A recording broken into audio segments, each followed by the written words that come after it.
coronavirus is a serious issue. It's a serious threat to the global economy and global health. And if we want as a people to go through this, we need to complement efforts of state institutions. One of the foremost things that we can all learn is the fact that even all the two topmost political parties and even the smaller ones, their leaders are talking about this. This is only one thing that they agree on for many decades. But it also speaks volumes about how we need to make sure that we discipline ourselves. The discipline of being in discipline has great consequences. And we should take a look at how the topmost countries of the world have been ravaged, even with some of the best health systems and facilities. It's no child's story. It is not any kid's story. Please, let's all be guided. What we are doing to ourselves is a recipe for disaster. Kojo Yankson. Daddy Roro. Charlie. Azen Wabum. In fact, this weekend, Murahoe. It beggars belief. And I think it puts a certain responsibility on all of us. I think the media could have done a lot better in educating people. When you see the number of people who massed up at the beach, the simple conclusion you can draw is that people don't get it. And if they don't get it, then we haven't explained it well enough. The media, NCCE, Ministry of Information, every institution that is responsible for getting information to the public, we've all failed. Because people think it's okay to go to the beach when thousands are dying around the world. In fact, in the United States, 2,000 people died in one day. And they are going to the beach. They don't get it.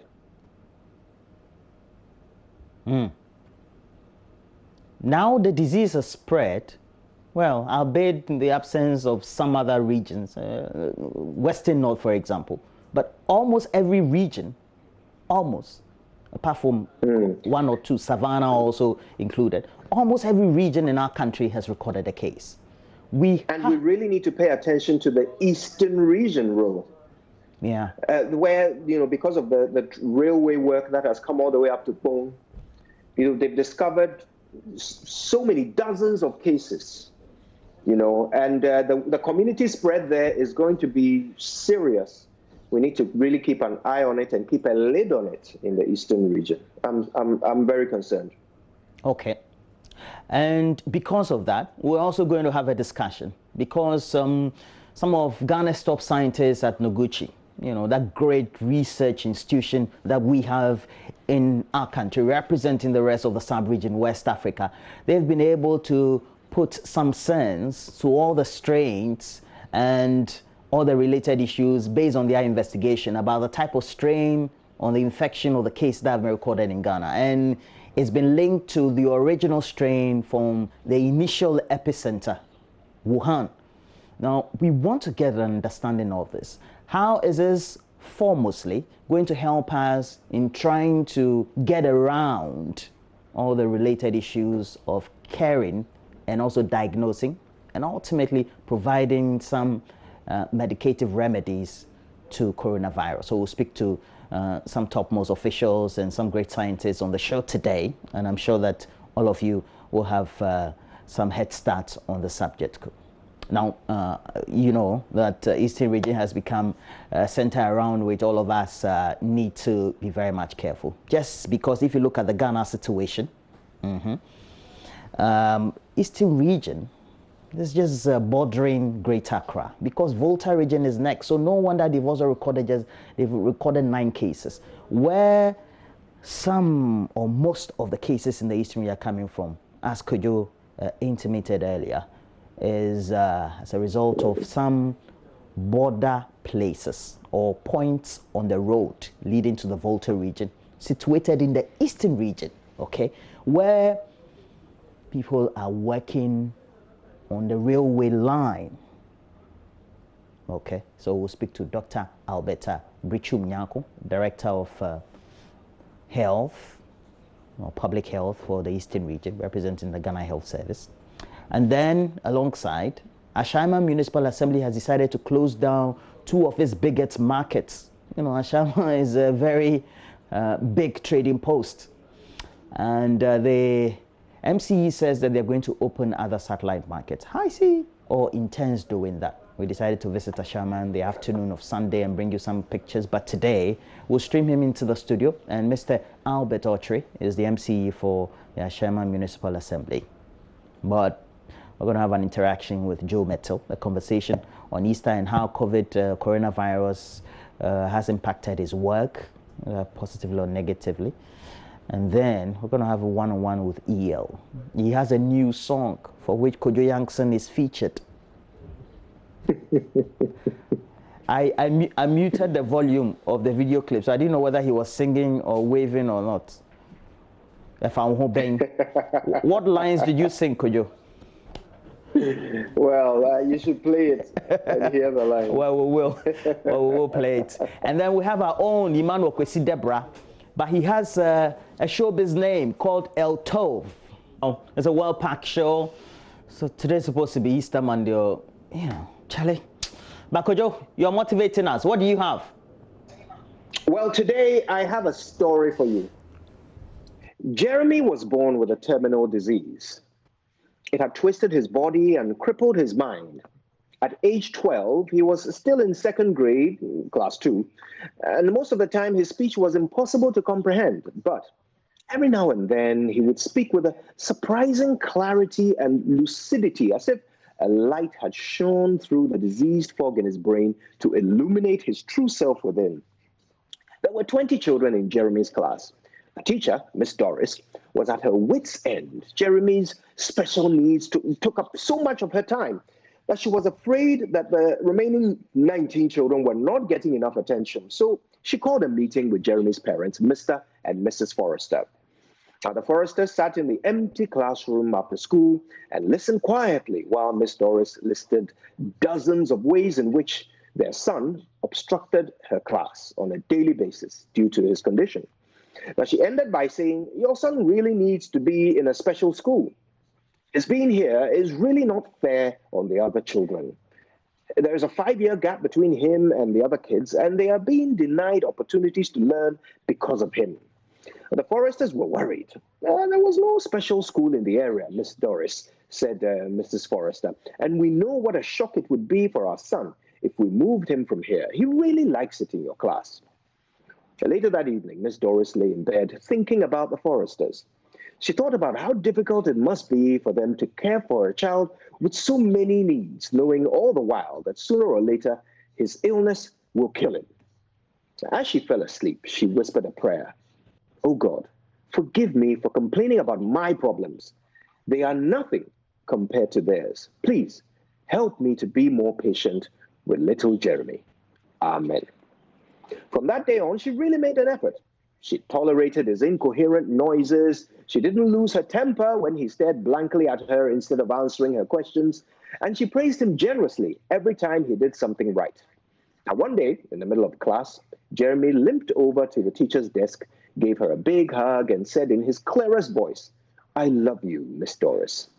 The other children sniggered and giggled, but Miss Doris's heart was fit to burst with sheer joy. She didn't stop smiling for the rest of the day. Soon, it was nearly time for the Easter holiday, and Miss Doris thought it would be a good idea to teach the kids something new using the theme of Easter. She sat them all down and told them the whole story of Jesus, his death, his resurrection, and ended by telling them that Easter was all about resurrection and new life. For homework, she handed each child a plastic egg and told them to fill it with something that represented new life. As she handed Jeremy his egg, she noticed the all too familiar slack-jawed, vacant look on his face. No doubt he hadn't understood a word she had said. She decided she would ring Mr. and Mrs. Forrester later that evening and explain the assignment to them so they could help Jeremy with it. The next day, Miss Doris walked into the class to find a pile of 20 plastic eggs on her desk. Suddenly, she realized with horror that she had forgotten to call the foresters. Poor Jeremy would be unable to do the assignment without help. She felt like kicking herself as she sat down and picked the first egg. It was from Lily in the front row, and it contained a flower. "Great choice, Lily," she said.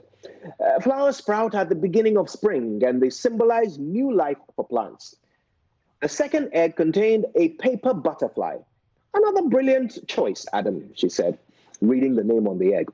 "Caterpillars turn into butterflies, and a new life emerges from old form. Well done."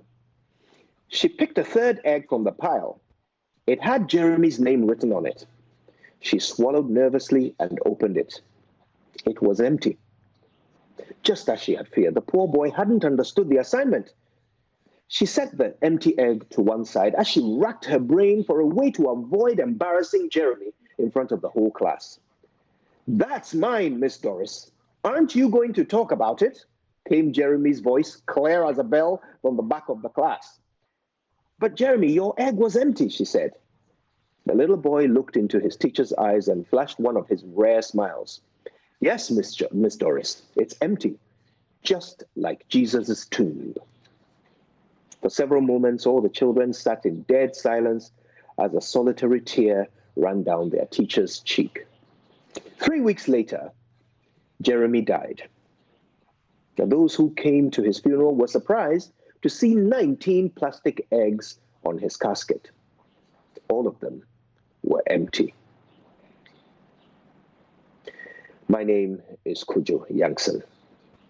Happy Easter, Ghanafo. And as you know, it's time for us to do the news. In our first story, the President, Nana Addo Dankwa Akufo-Addo, has signed the executive instrument extending the duration of the restrictions imposed under Executive Instrument 64 and 65. The restrictions imposed on public gatherings under 64 have been extended for a period of some 2 weeks, with it taking effect today, the 13th of April 2020. And as announced already, the restrictions imposed on the movement of persons in Accra, Tema, Greater Kumasi, and Kaswa under Executive Instrument 65 has also been extended for a further week period, all effective today. It continues. All other provisions, including all exemptions under Executive Instruments 64 and 65, however, still remain in force and effect.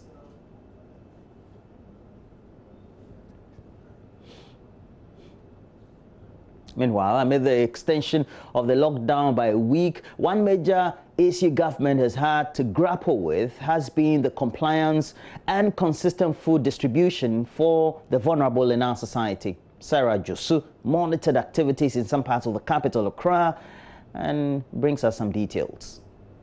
We've entered the third week of the lockdown here in Accra, and one can't say for a fact if this is going to be the last or whether the lockdown will be extended. Compliance in major parts of Accra has been encouraging, and we are currently at the Efua Sutherland Children's Park, where food for the vulnerable is being organized so it can be distributed. We'll join them and find out more, and also drive through town and see how people are faring in this period. The vulnerable cram and rush for food. If they fail to grab their package, it may mean hunger the rest of the day. Here, physical and social distancing protocols have been thrown to the wind. Contracting the virus is the least of their concern. They must eat. A supervisor of this exercise and national youth organizer of the MPP, Henry Nana Boakye, acknowledges that they could have handled the situation in a better way.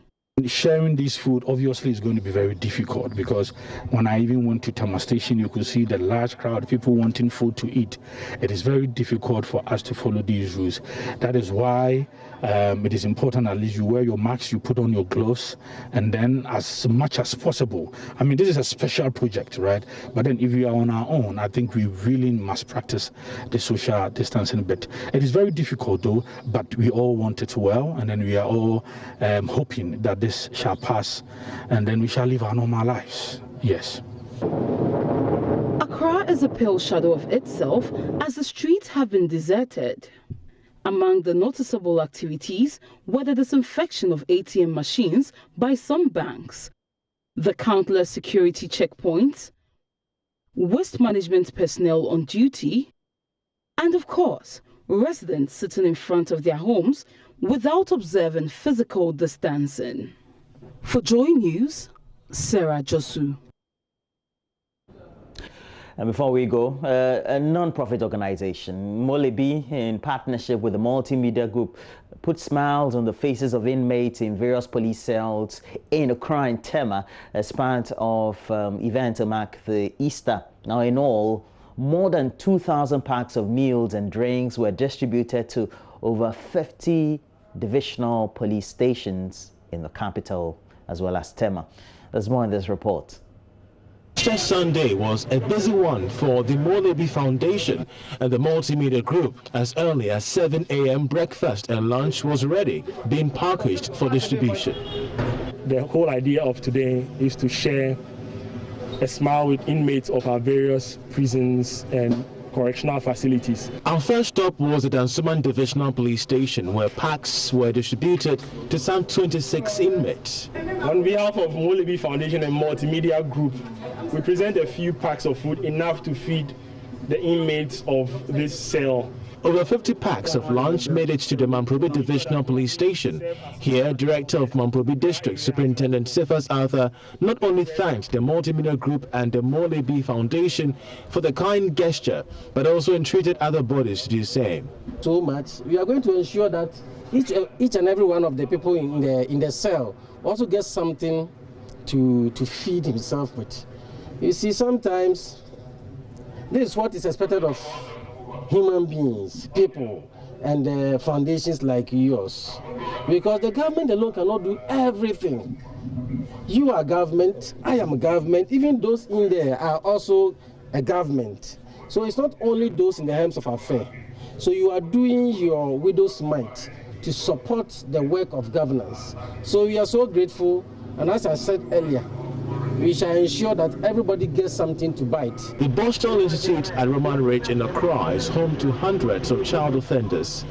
Distanced from family amid the coronavirus and Easter festivity, donations to the institution meant everything to the inmates and management.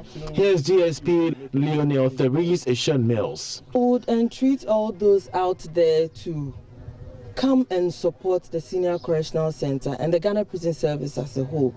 Indeed, we are really grateful that items are still being brought and are being donated to us, but it's still not enough. We would plead that all those who are listening to me right now go out of their way to come and support us. The Easter festivities have always been a time of giving and get together. But as the coronavirus disrupts our way of life, the vulnerable and the privileged are more exposed to the mercies of chance. But with donations as this, at least memories are made, smiles are left on the faces of these inmates.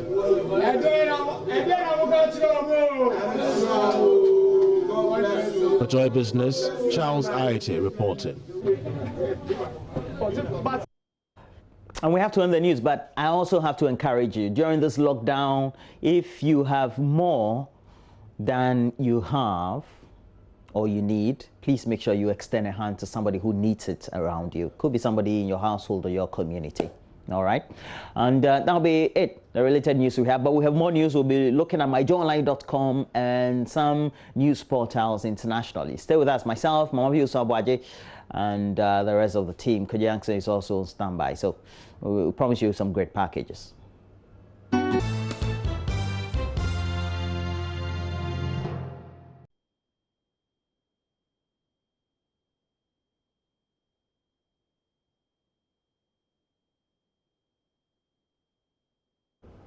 Well, so we have to look at what we have by way of news to review, and we'll do a number of portals. myjoyonline.com. We'll go internationally, look at the Africa page of the BBC, the home page. We will do CNN, and possibly, if we have time, we'll do Sky as well. Excuse me. And please, right now, Kojo will start with myjoyonline.com. Kojo. Oh, I didn't realize you were coming to me that quickly. Okay.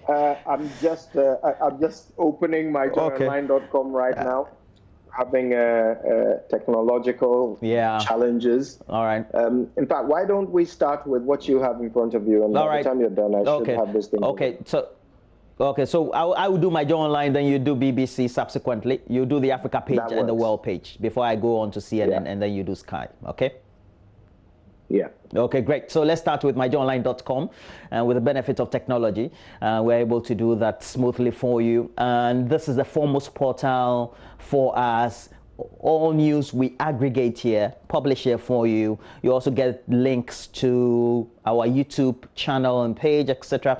Now, look, let's tell you what stories we have. Main story or top story: lockdown. Police vowed to be tough from Monday, and they were tough. I had some torrid times, early onset from home, and took me some time getting into the studio. And I hope that they follow through subsequently, looking at how people, the ordinary Ghanaian, is flouting the lockdown guidelines or rules. Ghana records 158 new COVID-19 cases, bringing the total to 566. If we have an extra 6 today, people will say, adding to 5666, we'll say it's the Antichrist. But we'll move on. Stay away from all the beaches. The police already issuing a statement and warning. Meanwhile, on the side, a fake journalist has been alerted that his work that he's doing is fake. Of course, it makes a lot of sense. So it's been captioned: fake journalist arrested for extorting money from shop owners at Buduburam. Western Volta regions record their first number of cases of coronavirus. Meanwhile, Ghana's coronavirus private sector fund, called the Ghana COVID Private Sector Fund, to construct a 100-bed isolation treatment facility. It's part of their objectives. And deadly tornadoes, meanwhile, in 2 U.S. cities caused catastrophic damage. We already do know now the U.S. is now the epicenter of the disease, moved subsequently from Asia, China, to the U.S. Nutritional protection in the face of COVID-19, some great nutritional tips that you need. Meanwhile, a story that Jojo Kobna did yielded positive result, and an old papa's wish of sleeping on a mattress before death comes true. You just have to check the story out, read the story, also watch the clip, and you will love it. But the good thing I love about the layout or the look and feel of myjoyonline.com, it's how the graphics have been done. Look, artistically beautiful. And we have real-time data for you. The Ghana number of cases, we have 566 confirmed. Deaths, we're talking number 8, and recovered 4 so far. Meanwhile, the global perspective is also there for you. On the left or right side, we have 1.8 million cases so far, 114,000 deaths, and 423,000 people haven't recovered from coronavirus. Okay, Kujo. Let's have a look at the stories on BBC Africa's website. The big one is Africans evicted in China over virus rumors. This is a growing story of xenophobia in China we need to keep an eye on. How the spread of coronavirus is testing Africa is another one that's on the homepage of BBC Africa. Push-ups to fake guests. Curious African coronavirus moments. Fascinating stories there that have been compiled by the BBC. South Africa's lockdown extension condemned, and hopes dashed in Democratic Republic of Congo as new Ebola case reported. Can you imagine, in the midst of coronavirus, Ebola rears its head? That's the last thing you want.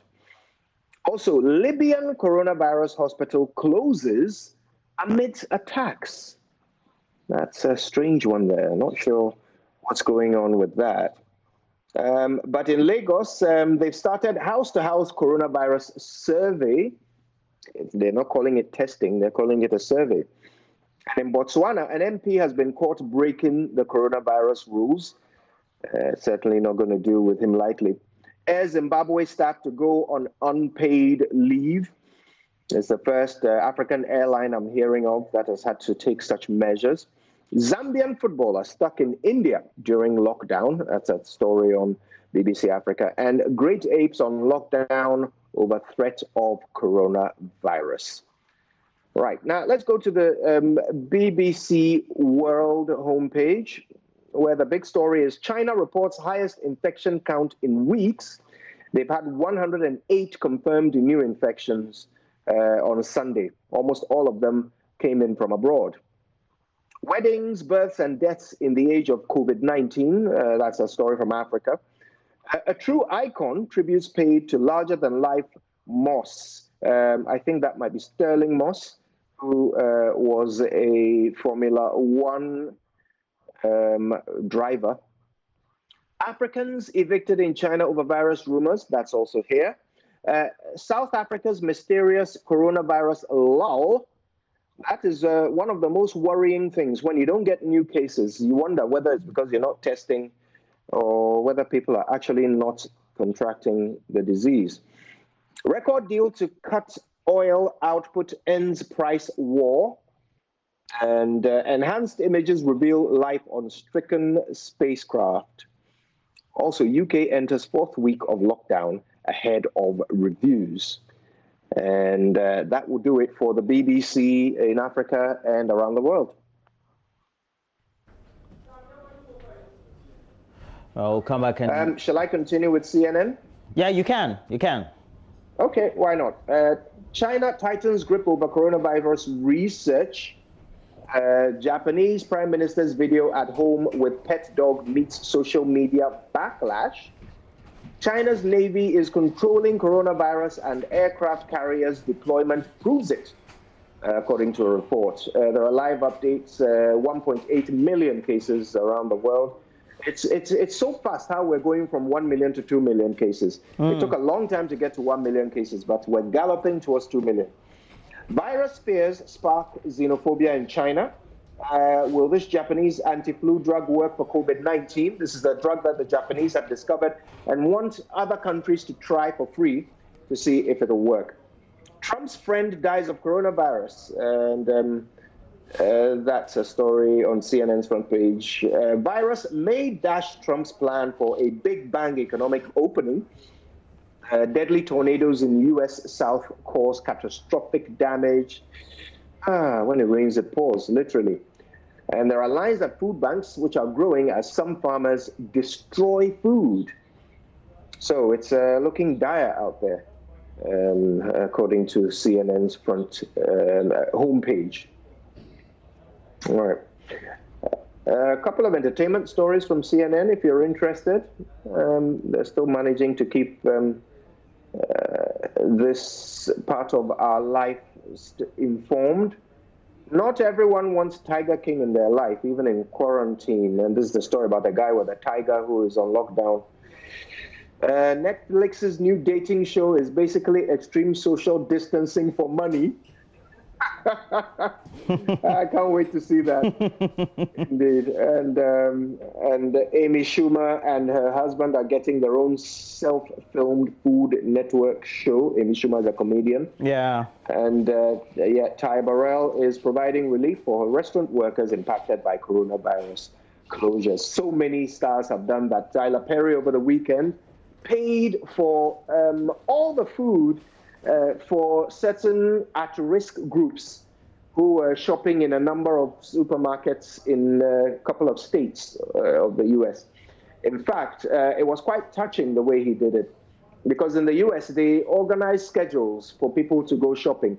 And those who are considered to be at risk, those with pre-existing conditions, those who are above a certain age, they all go out shopping at a certain time so that they won't come into contact with other people who might increase their chances of getting it. So while those people were in the shops, Tyler Perry just paid for everybody's shopping. They came up to the checkouts, and it was all paid for. Wow. Beautiful moment. Wow. And that's what we say. If you have, you're in a position to give to somebody around you, you should be able to make that impact. Yeah. A lot of lives have become still as a result of this. But Kojo, one of the good things that has also hit the international media scene is the fact that Boris Johnson, the PM for the UK or Britain, has now recovered and is now home to get some home treatment. I was so excited. Yes, yeah. So excited, Ro, when I saw him deliver his speech. And there are a number of lessons to learn from that speech, you know. He talks about how the NHS saved his life. He says the NHS is the beating heart of England. And he sums up the whole fight against COVID-19 in one simple way. He says, as long as they can keep their NHS staff alive, coronavirus cannot beat them. So really, the fight is between the healthcare staff and the virus. If we can keep the healthcare staff alive, they can keep us alive. Yeah. It's really as simple as that. And to keep them alive, we need to equip them, give them the PPE, give them their motivation and incentive, and also the equipment to save us. You know, that's it. Yeah. Let me just do Skype and then Sky News, and then we'll come and talk about how we need to make sure that we treat our own well, we develop our own well, so that in times like this, we know that we have a good health system. And you go to Sky, that's sky.com, Sky News. It said, who are the NHS nurses praised by the Prime Minister for standing by my bedside for 48 hours? And they give you a real human interest peek into the lives of these NHS staff, but the number of them in the UK are doing great work. And the Prime Minister recovering at checkers ahead of social distancing rules review. Delays in plasma therapy trials are wasting valuable time for COVID-19 patients. But you know, research takes a lot of time, and this is what the story is just telling you. It's just not easy, despite all the news going around. Right now, it's just a trial and error period we're experiencing, because it takes some time for you to come out with a vaccine, for you to go through all the, all the measures and then get it approved. When will the lockdown end, and how do we get out of it? That's an opinion there, and what you need to do. Across the world, the Sky also gives you, it says Spain to lift some of its coronavirus lockdown rules, and some offices will be open from tomorrow. But look, that's many economies around the world are having some torrid time. But there was some good news for the oil-producing countries, and this is well captured. They said OPEC agrees to cut oil barrel production after demand drops, and so they'll cut the production to make sure they increase demand. And then the supply subsequently will be trickling in just in smaller bit to raise the prices. That's just the economies of scale of it. Calls for better treatment of foreign NHS staff as health workers fight COVID-19. Meanwhile, there's a good one there for the Easter and for the Resurrection Sunday. Andrea Bocelli, the great opera singer from Italy, performed Easter prayer in an empty Milan cathedral, but you go to YouTube, it was a sight to behold. I watched it and it was marvelous. It was marvelous. All right, and Kojo, let's talk about how we need to develop our own. I have said, and I know this is controversial, and many people have shared this on social media.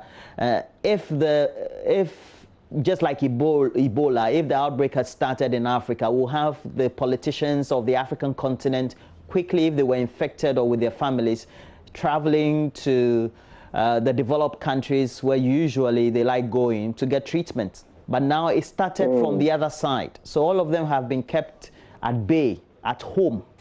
But it has exposed how weak our health system is, how we have decided to neglect our health system, not investing in research and development. For example, Ghana, we have KNUST, the University of Ghana. We produce some of the best scientists. We don't give them the budget to do research, to come out with the scientific breakthroughs and many things that we could have done domestically based on our circumstance and environment to help ourselves. I agree. And you know, I've been asking my friends this question. I saw a picture of some politicians wearing face masks. This was at a time when there was a shortage of face masks for frontline workers. Admittedly, now there has been a supply of, PPE. We don't know if they have enough. A lot of them are still complaining they don't have enough. But at a time when they didn't have any at all, many of them didn't have any at all, there were some politicians wearing face masks and wearing them wrong.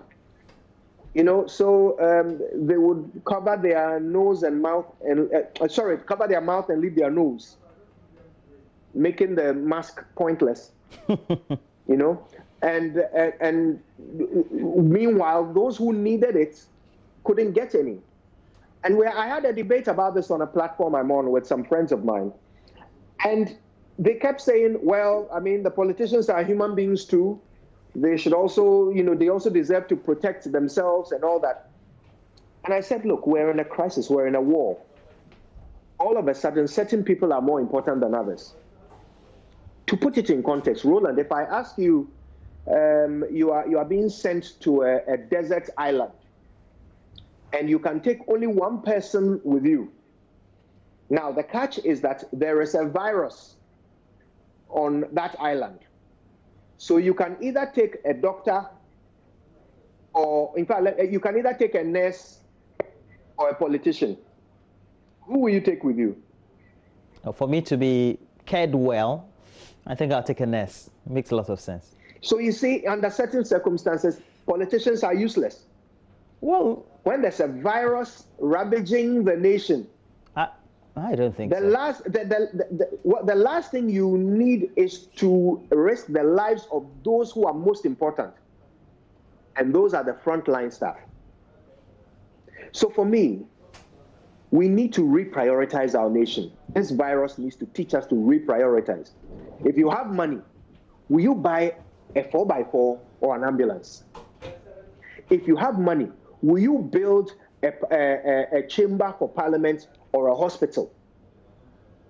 These are the questions we should start asking ourselves. If you have money, will you appoint a new minister, or will you employ nurses? This is the world we live in today. We need to start asking ourselves questions about what matters. Because when it's all said and done, politicians serve a purpose, but they can't save your life. Well, they can save your life by getting the monies approved in Parliament for you to get the purchases made. I would much rather have 275 more nurses and have Parliament shut down. No more laws. Let's just have more nurses. Yeah, that's what public health emergency brings you. You make the decisions based on priority.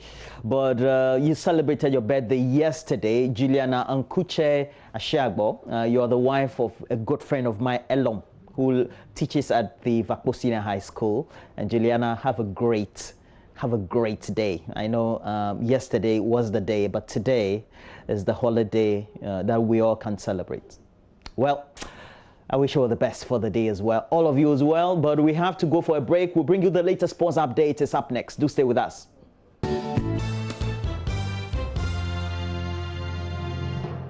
Hi there, welcome to the sports segment here on the AM Show. It's a Monday, Easter Monday, and of course, we have a lot to tell you this morning. From the local scene to the international scene, although nothing is happening on the field of play, we still have a lot to tell you in the world of sports. And we'll start here from the local scene. The manager of Christian Atsu, Abdul Hayati, is unaware of the Newcastle's players' decision to quit the Black Stars. Now, reports will arrive in the local media that Christian Atsu had called time on his national team career after being overlooked by head coach C.K. Akono in his last, call-up for the game that didn't happen. I'm talking about the Sudan double-header now. But his manager has poured cold water on the report, insisting Atsu has not told him he's quitting the national team. Christian have not discussed that with me, that he's pulling out of the Black Stars. When the news came over, I actually spoke to him as well, and he said he doesn't want to speak about it, that anybody who wants to know about what is actually true or false, basically need to go through the head coach of the Black Star, because the person actually stated that he had a conversation with the head coach of the Black Star. So I think it is very important that we respect his opinion and his decision not to talk about this.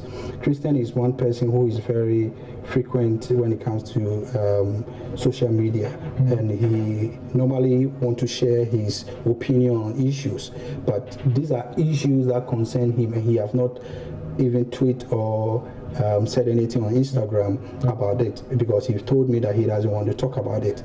And I cannot sit here and say this is Christian position on this issue, but for me, this is my thinking. If everything is in the hands of the head coach, you need to give the boy an invitation. If you give Christian an invitation today to come and play a game, as a player, you need to be very fit. If Christian is fit, and then he turned down the invitation, then it means that Christian is not going to play with the Black Star. But if Christian is invited and then he comes, then he's a Black Star player. But he not discussed anything with me saying that he's not part of the Black Star any longer. Okay. So Abdul Hai Yati is Christian Achu's manager, reacting to that story, which was last week, that Christian Achu had called time on his international career. Well, away from that, former Ghana international Augustine Ayinfola has explained why he's not taking up any coaching job despite being qualified. Now, the former player holds a CAF license A coaching certificate. He earned it after securing CAF license B and C certificate. But speaking on Saturday's Joy Sports Link with Nathan Lato, Ayinfola said he has not managed a team yet because he has a different understanding of handling teams here in Ghana. My understanding of wanting to handle a team probably might be different from the understanding of the current coaches who are in charge of our various teams here. Because I think coaches need to be supported. They need to have all the things that they need, psychological, emotional, whatever they need to be successful. I don't want to be in charge of a team, train them always, and then somebody from somewhere wants to make the selection for me. That has been my way. That's why I haven't, as at now, said that I'm going to coach anything. But I believe so that as we progress in life, I might encounter an owner of a club who will give me that space to do my way. I can always dialogue with you. You can always have our engagement, but then you need to allow me to be in charge of the technical aspect of the team. If that is done properly, I think that in the future you can see me coaching. Because at the end of the day, when results do not go well for the team, it is the head of the technical team of that particular team who will be held responsible. I cannot come out publicly to come and state that Nat, the owner of the team, was the one who was making the selections for me. I wanted to select Benedict, and Nat said I should not play Benedict, and I decided to listen to Nat. And if it does not go well, I will take the blame. So in order to curtail all these arguments here and there, I have decided for now that there are other things that I can also do to help in either unearthing a talent or trying to give them the moral support and the advice needed to allow them grow to become the professionals that we are all hoping that our youth, especially the young ones engaged in football, soccer now, can become. So these are why some of us, we decided that the PFAG is very, very important for us to look at it and propagate the agenda, which is to seek the welfare of the players.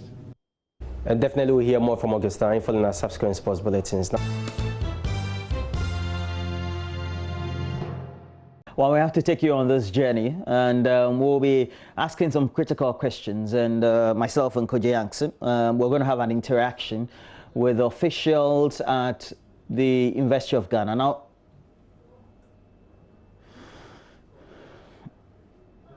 Now, scientists at the University of Ghana, they've obtained some critical information about the virus that is causing the global pandemic, coronavirus. Okay, now that will enable tracing of community infections in people in plain language that did not come into contact with confirmed cases, for example. Now, the team analyzed samples from selected cases to gain a global, a comprehensive understanding of variations of the virus in terms of their mutation. And these, in terms of the cases and the samples collected in Ghana. Now, 9 samples were analyzed from travelers, for example, who arrived in Ghana from countries such as the UK, Norway, Hungary, India, and the United States. And then they also analyzed samples from cases locally. And it's showing that there were infections of people, as also announced by the Ghana Health Service, who had not come into contact with anybody who had traveled or who had come into contact with an infected person.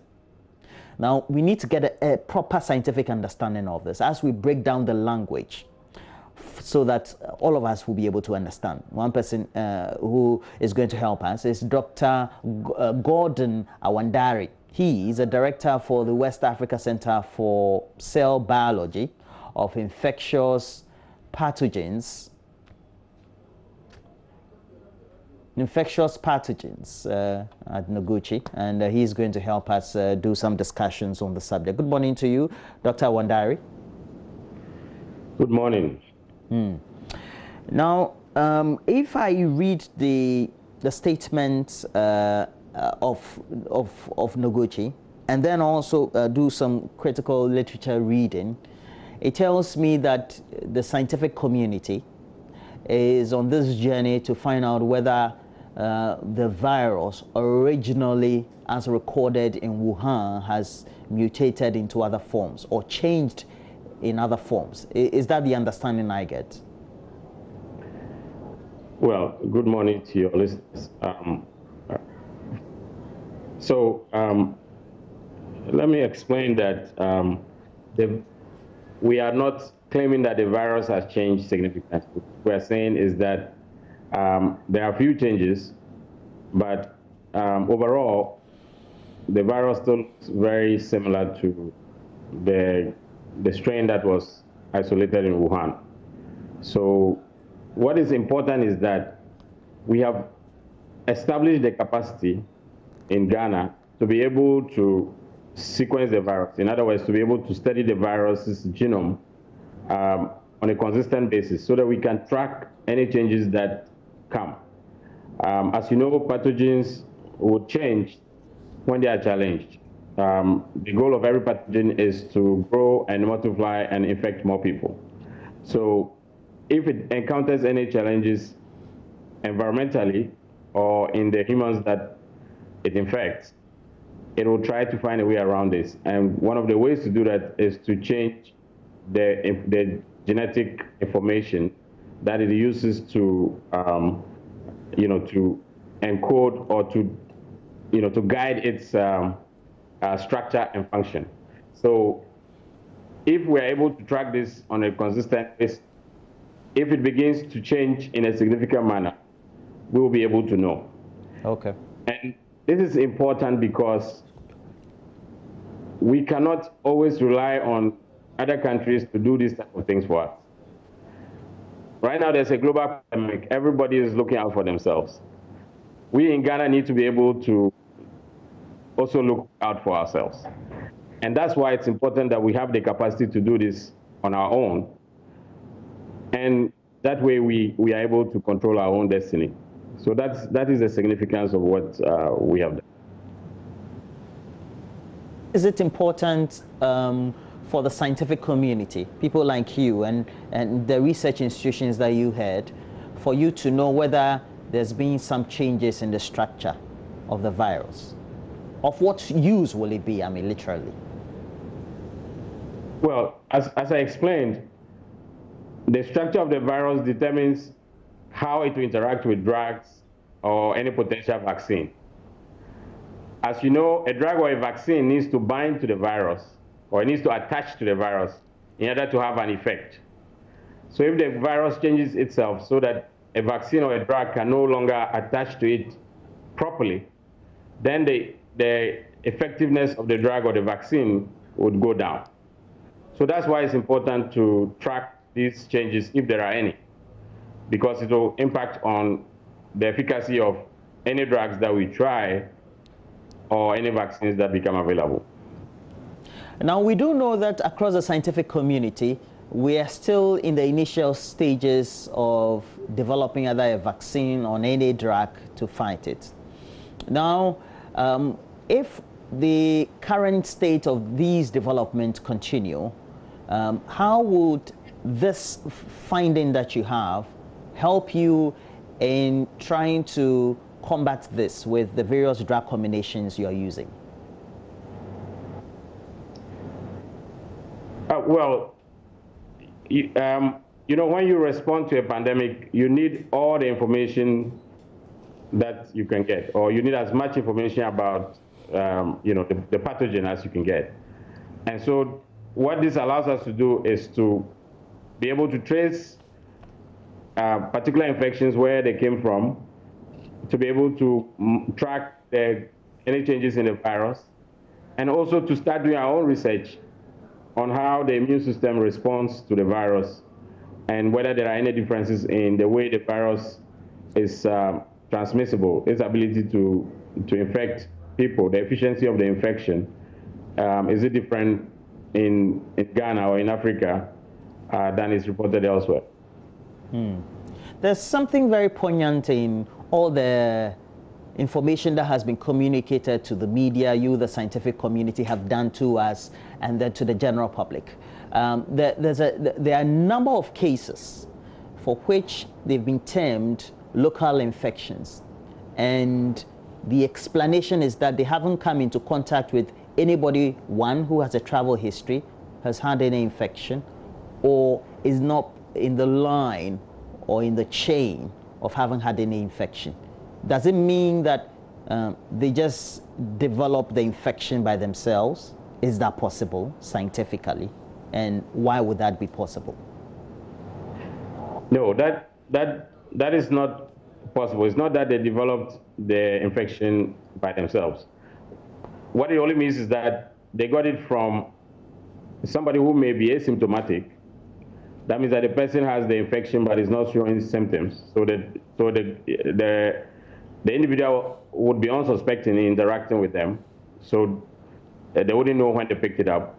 They could also have picked up from the environment. Could be on a door handle, on a tabletop that they put their hand on, you know, on any item that an infected person touches, and you also go and touch that, and then put that on your face. You can get infected without knowing. And so there's no doubt that if you are infected with a virus, you've come into contact with somebody who has been infected, either directly or indirectly. So what this capacity we've demonstrated will do is that we can then take that virus, study its genetic material, and then compare it to the other viruses that we have. And we could be able to tell, possibly, you know, where the infection came from. Scientifically, how quickly do the structure of viruses change, and what usually are the repercussions? Well, it varies from one pathogen to another. So some pathogens evolve very quickly, others take much longer. So this virus, we are now watching it to see how quickly it would evolve and how far it will evolve. But these are the reasons why we need this capacity, so we can be studying the virus and see how quickly it evolves. But once it starts to evolve, then we need to look at the consequences. Which part of the genetic sequence is being changed, and how does that affect the structure and function of the virus?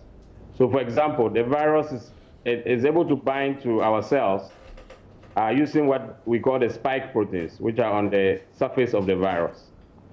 So if there are changes in the structure of the spike protein, would that affect the virus's ability to bind?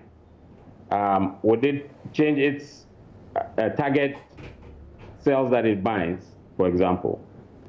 So these are some of the things that will be important.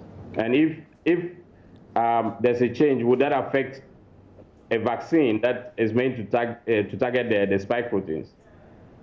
You know, if the vaccine is targeting the spike protein and the spike protein has changed significantly, then the vaccine would not be able to recognize it as effectively as it should. Great. Now, you in the scientific community, we have seen that elsewhere across the world, all the countries, if not the developed countries, seem to be looking inward, trying very fast to grapple with this. So we have a lot of, well, in my plain man's language, trial and error actions being undertaken in the field of medicine to be able to just contain the treatment and spread. In Africa, in Ghana particularly, are we trying to also perhaps make use of what we have to be able to contain this in terms of whether it's herbal medications or trying to find the compositions of some other remedies?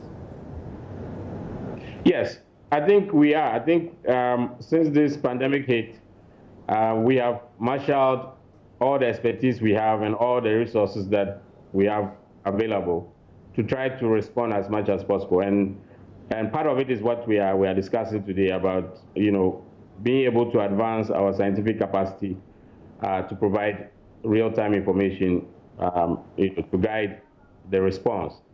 You know, as far as herbal preparations and others are concerned, it is good to have, you know, this type of local solutions, but we also need to be careful that we are not taking unnecessary risk and giving people false hopes. So if there's any herbal treatment that you know, people find to be useful or effective, it will be important that it is subjected to rigorous scientific investigation to confirm whether there's actually a specific effect on the virus before we can start to, you know, move forward with these types of interventions. So it's good to look at all these local options, but we have to be careful that we do not, you know, give people some false hopes about products that we may have. How long have you been doing this type of work? Personally? Sure, I'm speaking to you in person, sir. Well, I've been doing this for over 20 years. So, you know, I started doing research, you know, since my undergraduate days, and you know, but I got my PhD in 2007, and that's when I became an independent scientist. So I've been doing this a long time, and I mostly work on malaria, but my training is infectious diseases in general. So fantastic. So when there's the need for us to respond, we apply all our expertise to the problem at hand, and we try to provide solutions.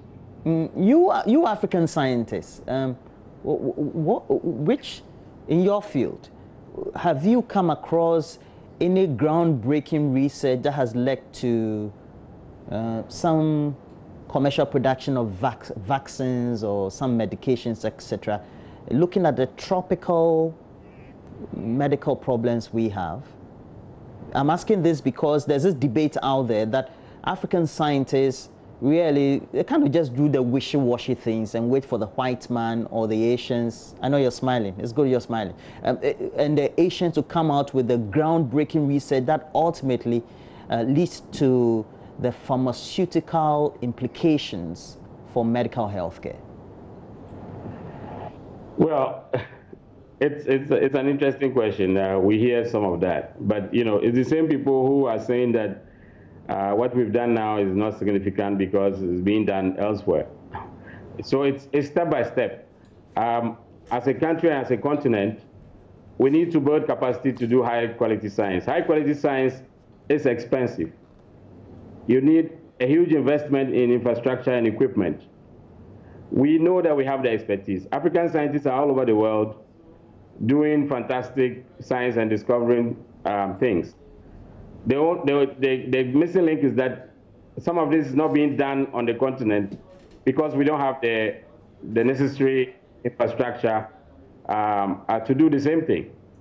Some of us have lived and worked overseas, and then we've come back here. We the same, brains that we use to work in those high-level institutions overseas, we have the same brains here. So that's why we have to gradually build the capacity to allow our local scientists to use the talent that they have and to apply it to provide innovative solutions. And that's what we've been doing. So if you look at the effort some of us have made, this is the type of mission we've been on for the last 10, 15 years. It's trying to develop scientific capacity. First you acquire the equipment and infrastructure, and then you train people. We need to train a lot of people locally so that they remain here and we can have access to their expertise. Okay? So these are some of the things that we need to be doing. We need to build capacity. And then we need more investment in biotech. When scientists do their research and find something that is interesting and has potential, then you need a biotech industry to then translate that into usable products. We don't have any of that. In Ghana, there's no biotech industry. It's non-existent. You understand? So we need to create incentives for people to invest in biotech. That will link the scientific knowledge to products. So that's the next step. We have high-quality scientists. We need the investment that will take the knowledge we generate and turn it into product. Okay, so I count this from UNESCO, and I'll read this to you. This was published in October 2019. And UNESCO, it has an institute called the Institute of Statistics. It estimated that by 2019, Africa's investment into research and development was only 0.42% of its GDP. And even this fell far below the global average of some 1.7%. I mean, logically, it continues to say that China, the United States of America, and Europe, they lead the scientific world in investment into research and development. For you as a scientist at where you are, how does that impact the type of work that you do? Yeah, that's exactly the point I'm making, that, scientific research is expensive. You need to invest, and we are not seeing the type of investment that we need in order to lay the foundation for scientists to thrive. So it's exactly my point. Several years ago, heads of state of the African Union committed to spend at least 1% of GDP on science and research. So far, I think only about 5 countries across the continent have achieved that. So there has to be more commitment. There has to be greater, commitment to send resources into these type of areas. In Ghana, we've been talking about a research and innovation fund for a number of years now. We're still waiting for it to be done. This is the time to move forward with these types of initiatives, because we cannot continue to rely on, our development partners to do these things for us. We need to set up our own systems to consistently fund our scientists so that this type of work we are doing should be on an ongoing basis. It shouldn't only happen when there's a pandemic and then people are scared and then we start to get support to do this type of work. This should be something we should be doing around the clock so that we are ready when there's a crisis. We don't have to be playing catch up. So I think it's a good opportunity that whilst we respond to the immediate need, we should be making serious commitments for the long term, we should be putting resources into setting up the capacity that we need to be globally competitive. I run a center where we train PhD students and postdocs. And I can tell you that the people I have here can work anywhere in the world. Indeed, some of them, we attracted them back from overseas. We have people here who were working at Francis Crick Institute in the UK, and we brought them back here. You know, these are top world-class institutions. And we've been able to convince them to come back here because they see that there's, you know, there's hope, and that we are creating an enabling environment here for them to be successful.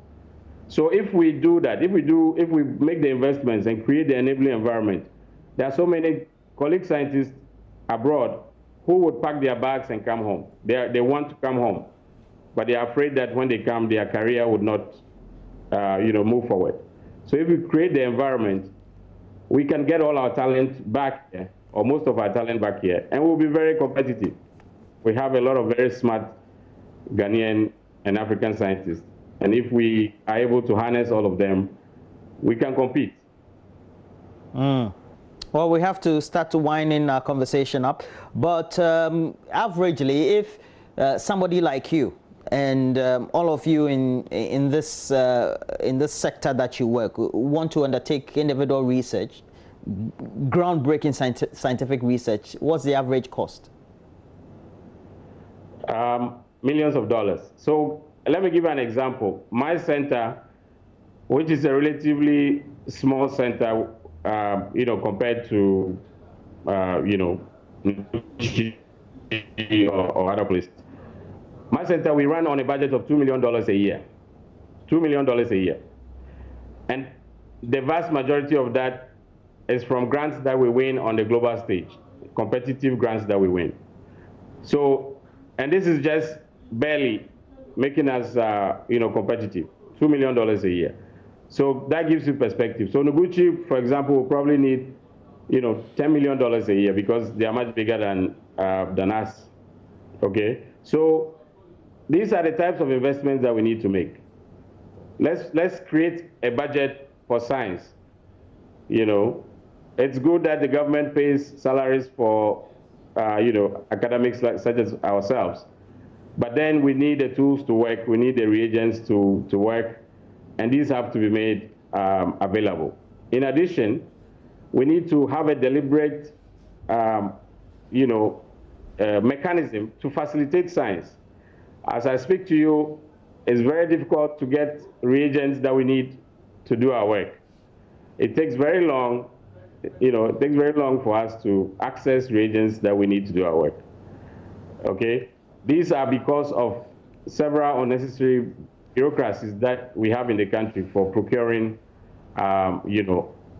scientific reagents. These are things we should break down. We should deliberately facilitate the work of scientists and make us, position us to be very competitive.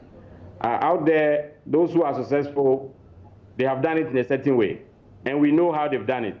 We need to do the same thing. We need to be able to do the same thing. We need to allow our scientists to have access to what they need in order to be innovative. And that is the way we will make progress on a sustained basis. Let me make a note that our center is actually one of the World Bank African Centers of Excellence. And this is a project that required the commitment of participating country governments.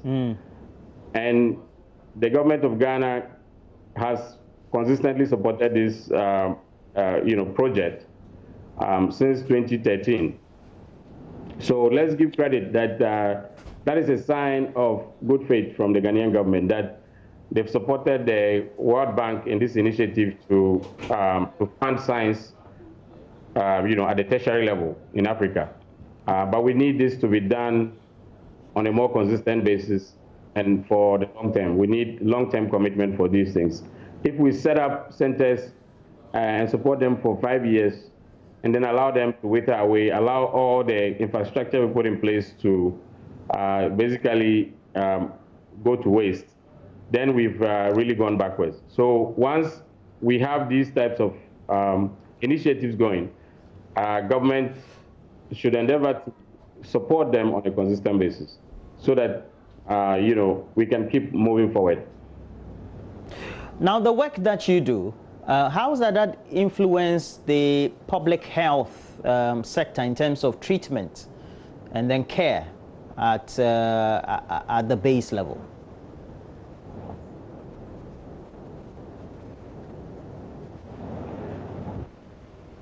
We do several things that help. For example, the diagnosis that's going on at Noguchi, which we are supporting, that is because of the scientific capacity we have and the expertise that we have. So when the virus hit here, it was the scientists who were called to find a way to diagnose this. So diagnosis is an important element of the work that we do. In addition to that, tracking drug resistance, for example. You would remember that we used to use chloroquine to treat malaria, for example. Now, after some time, we realized that malaria was not very effective. It took scientists to prove this in a very, clear way that allowed, government to take the decision to change from using chloroquine to using, other drugs. And now we use ACTs, or artemisinin-based combination therapies. So these are the types of things we do. And for surveillance, as I mentioned, when there's a pandemic that is spreading, you can easily track the spread of the pandemic using some of the genetic analysis that we are doing. You can track the source of an infection using the genetic analysis that we are doing.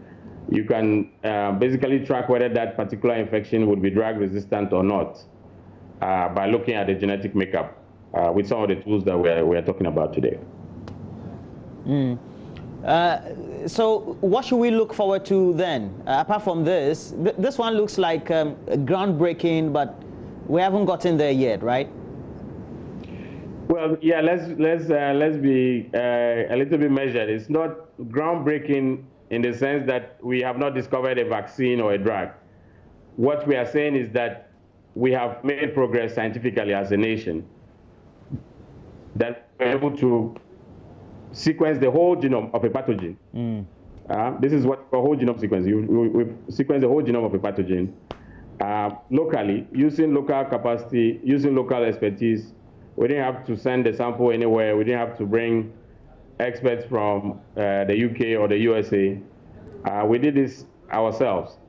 That including the actual laboratory work, as well as the computational analysis that take place after the laboratory work.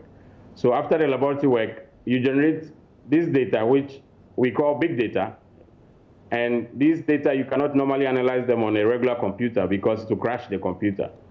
So we've installed what we call high-performance computing capacity, the University of Ghana's high-performance computing capacity, which we call Zuputo. And this Zuputo can handle big data and allow us to analyze this data in-house. So we have PhD students sitting next door to me right now who are, crunching the data and trying to make sense out of it and providing information that would be useful in our control efforts. So this is what we are talking about, that we've established this capacity, and it adds to our, our ability. It empowers us to be more independent and to do more to help our people. Now, as we just close this interview, or bring this interview to a close, over the weekend, we've seen